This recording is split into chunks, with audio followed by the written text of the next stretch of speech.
झारखंड के सभी निवासियों को जोहार।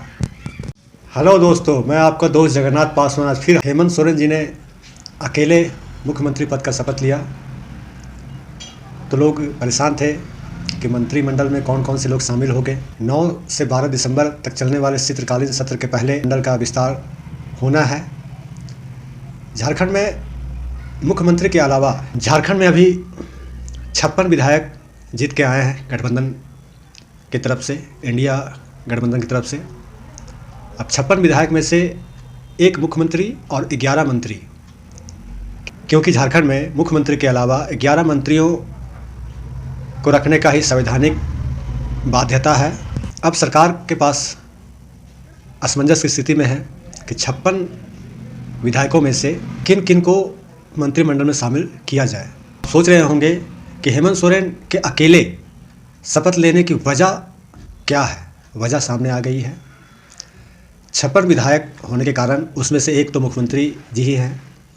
अब बचा 55 विधायक। 55 में 16 विधायक कांग्रेस की तरफ से है, 34 विधायक झारखंड मुक्ति मोर्चा की तरफ से है, 4 विधायक आरजेडी की तरफ से है, 2 विधायक वाम दल की तरफ से है। पहले फार्मूला हुआ करता था 4 विधायक पे 1 मंत्री पद। उस हिसाब से झारखंड मुक्ति मोर्चा को ज़्यादा मंत्री पद मिलना चाहिए। इस बार कुछ अलग फार्मूला होगा। इस बार का फार्मूला ये होगा, 6 विधायक झारखंड मुक्ति मोर्चा की तरफ से होंगे जो मंत्री पद की शपथ लेंगे, 4 विधायक कांग्रेस की तरफ से होंगे जो मंत्री पद का शपथ लेंगे, 1 विधायक आरजेडी की तरफ से होगा जो मंत्री पद का शपथ लेंगे। वाम दल को मुझे नहीं लगता कि इस बार मंत्री पद का प्रस्ताव मिलेगा। अब कौन कौन से विधायक मंत्री पद के लिए आगे चल रहे हैं, मैं कुछ नाम आपको बताऊंगा।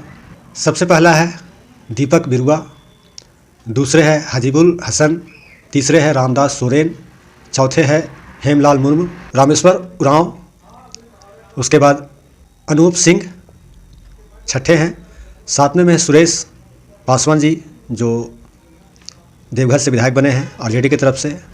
उसके बाद है मथुरा महतो, लुइस मरांडी, प्रदीप यादव, योगेंद्र प्रसाद, ममता देवी रामगढ़, सुदीप कुमार सोनू, शिल्पी नेहा तिर्की। ये कुछ नाम हैं जो मंत्रिमंडल में शामिल होने के लिए इनका नाम आगे चल रहा है। जहाँ तक सवाल है, पिछले मंत्रिमंडल में शामिल कुछ लोगों को हटाया जाएगा और नए चेहरों को लाया जाएगा, ये तो तय है, क्योंकि हर पार्टी जो है वो नए चेहरों को आगे कर रहे हैं। तो इस बार मंत्रिमंडल समिति में कुछ नए चेहरे शामिल हो सकते हैं। अब उसके बाद एक अगला सवाल बनता है, झारखंड का अगला विधानसभा अध्यक्ष कौन। इस नाम पर भी चर्चा चल रहा है। जिस समय हेमंत सोरेन जी शपथ ले रहे थे उस समय प्रमोट किया गया था प्रोफेसर स्टीफन मरांडी को प्रमोट स्पीकर के तौर पर, परंतु इस बार भी रविंद्रनाथ महतो जी ही फिर बन सकते हैं विधानसभा अध्यक्ष, क्योंकि उनका कार्यकाल बहुत ही अच्छा रहा था। वो पक्ष और विपक्ष दोनों को लेके साथ लेके चले थे। तो इस बार फिर से हो सकता है कि रविंद्रनाथ महतो जी फिर से विधानसभा के अध्यक्ष बन सकते हैं।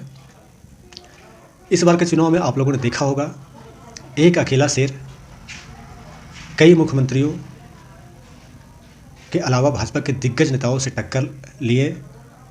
इस लड़ाई में उनका साथ दिए उनकी पत्नी कल्पना सोरेन जी। वो झारखंड की शेरनी बन के उभरी। आज उनके जैसा वक्ता पूरे झारखंड में नहीं है। इस बार के चुनाव में पूर्ण बहुमत से सरकार बन रहा है। इन 5 सालों में झारखंड का विकास होगा, ये आम जनता सोच रही है। अब देखा जाए कि मंत्रिमंडल में कौन कौन से लोग शामिल होते हैं और विकास का रूपरेखा क्या तैयार होता है। सबसे पहले तो मैया समान योजना को जो 2500 रुपये किया गया है, वो किस्त कब और किस दिन से महिलाओं के खाते में आना शुरू होगा, क्योंकि झारखंड सरकार का सबसे बड़ा योजना जो लोगों के दिलों तक घर कर गया है वो है मैया समान योजना। महिलाएं इस पर फिदा हो गई, इसलिए उनको अधिक वोट मिला और उनका सरकार बना। तो मैया समान योजना का किस्त किस दिन लागू होगा, 2500 रुपये, ये तो आने वाला समय बताएगा। उसके बाद वृद्धा पेंशन, विधवा पेंशन, अच्छा ये खर्च कहाँ से निकलेगा, ये सरकार का सबसे बड़ा माथा पच्ची रहेगा। उसके बाद 200 यूनिट बिजली मुफ्त जो है, ये बिजली मुफ्त का जो पैसा खर्च होगा सरकार का, ये पैसा कहाँ से आएगा। इन सब चीज़ों पे सरकार को गौर करना पड़ेगा इन आने वाले 5 साल के लिए। हेमंत सोरेन जी झारखंड के बाहुबली नेता बनकर उभरे हैं। 81 सीट में से 56 सीट ले आना ये कोई कम बड़ी बात नहीं है।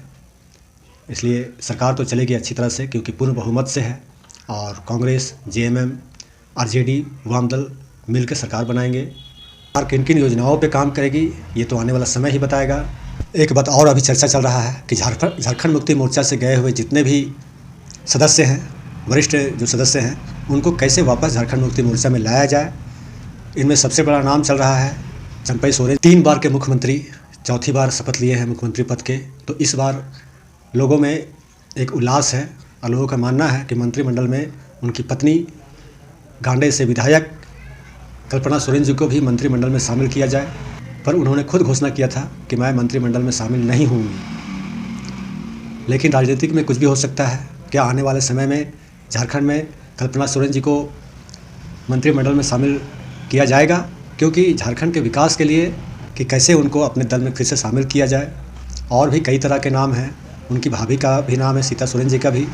कल्पना सोरेन जी को मंत्रिमंडल में शामिल होना चाहिए, ये आम जनता का सोच है। कई लोगों के द्वारा मैंने सुना, कई लोगों में इस बात की चर्चा हो रही है कि कल्पना सोरेन जी को मंत्रिमंडल में शामिल होना चाहिए, तभी झारखंड का विकास सही ढंग से हो पाएगा। क्योंकि वो एक वक्ता है और बहुत अच्छी तरह से झारखंड को जान रही है। क्योंकि झारखंड के चुनावी समर में सबसे ज़्यादा किसी के रैली में अगर भीड़ लगा है तो वो है कल्पना सोरेन जी।